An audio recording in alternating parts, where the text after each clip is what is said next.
Akibat korupsi, 2 daerah jadi yatim piatu. Jeratan korupsi yang mendera kepala daerah sebenarnya bukan fenomena baru, karena sudah banyak terjadi di Indonesia. Namun kondisi berbeda, bahkan menjadi fenomena saat 2 daerah di Sumatera Selatan tidak punya pemimpin baru akibat melakukan korupsi. Saya Rahmat Romli, inilah Info Sumsel ID. Ada 2 kabupaten di Sumatera Selatan yang saat ini berstatus yatim piatu. Kabupaten Ogan Komering Ulu atau Oku dan Kabupaten Muara Enim, yang sama-sama berpeluang melakukan pemilihan ulang untuk kembali memilih pemimpin baru.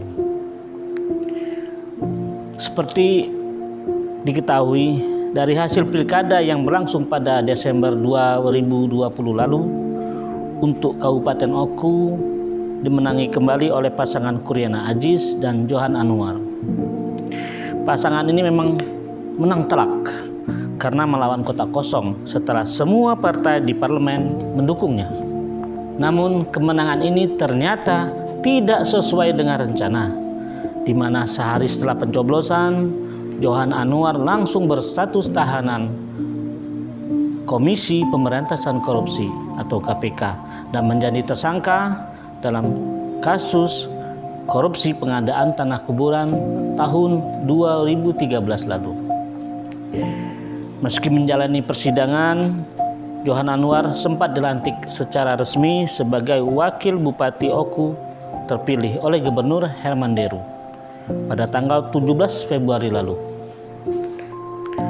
Gubernur HD saat itu hanya melantik Johan Anwar sendiri karena Bupati Oku terpilih, Kuriana Aziz, tidak hadir dikarenakan menjalani perawatan di rumah sakit.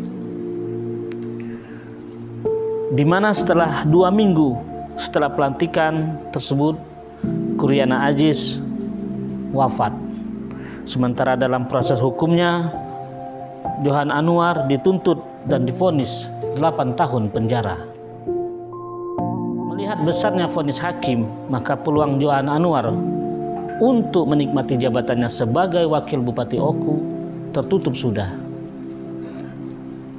Menanggapi situasi seperti ini, pengamat hukum dan politik dari Universitas Sriwijaya, Andreas Leonardo mengatakan, maka nantinya bisa saja Oku akan kembali melakukan pemilihan ulang untuk memilih pemimpin baru. Pemilihan ini nantinya lewat parlemen. Mereka yang memilih tentu partai pengusung di DPRD. Jadi pemilihannya nanti lewat DPRD sehingga proses demokrasinya tetap berjalan. Soal siapa yang dicalonkan, kata dia, setiap anggota DPRD dari partai pengusung punya hak politik untuk mengajukan jagoannya masing-masing, sehingga nantinya kompetisi tidak lagi berada di tangan rakyat, melainkan ada pada wakil-wakilnya di DPRD kabupaten tersebut. Sementara kuasa hukum terdakwa Johan Anwar, Titis Rahmawati, menilai kalau vonis tersebut sangat memberatkan dan terasa tidak adil. Menurutnya, kliennya dituntut 8 tahun penjara, kemudian diminta lagi untuk membayar uang pengganti 3,2 miliar rupiah. Definisi membayar uang pengganti itu kalau terdakwa dibuktikan menikmati uang tersebut. Ia menerangkan pada perkara ini uang pengganti yang telah dibayar oleh terpidana dalam kasus yang sama, yakni Khidirman, sebesar 3,2 miliar juga.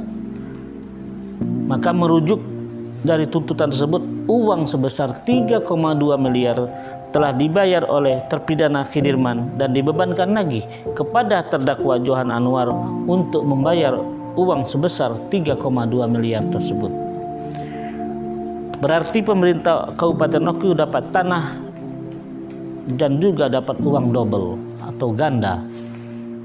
Atas vonis tersebut, Titis keberatan dan mengajukan banding. Situasi yang hampir sama juga terjadi di Kabupaten Muara Enim. Bahkan lebih unik karena menjadi daerah pertama yang mengalami kekosongan kekuasaan. Kondisi tersebut terjadi setelah sebelumnya Bupati Muara Enim periode 2018-2019 Ahmad Yani menjadi terpidana kasus operasi tangkap tangan KPK. Dilanjutkan Bupati Juarsa yang ikut ditetapkan sebagai tersangka. Sedangkan sekretaris daerah ditinggal wafat. Untuk mengisi kekosongan tersebut, Sekda Provinsi Sumsel Haji Nasrul Umar menjabat sebagai pejabat atau penjabat Bupati Muara Enim selama 1 tahun. Namun ketika Nasrul Umar selesai menjabat sebagai PJ, akan dikembalikan lagi jabatannya menjadi Sekda Provinsi Sumsel. Sama seperti Kabupaten Oku, untuk mengisi kekosongan jabatan ini, partai pengusung mereka yakni Hanura, Demokrat, dan BKB telah menyiapkan nama-nama wakilnya untuk mendampingi Nasrul Umar. Nama-nama yang santer beredar adalah Sumarni, putri dari Ahmad Yani, dan Renaldo atau Aldo dari kalangan birokrat.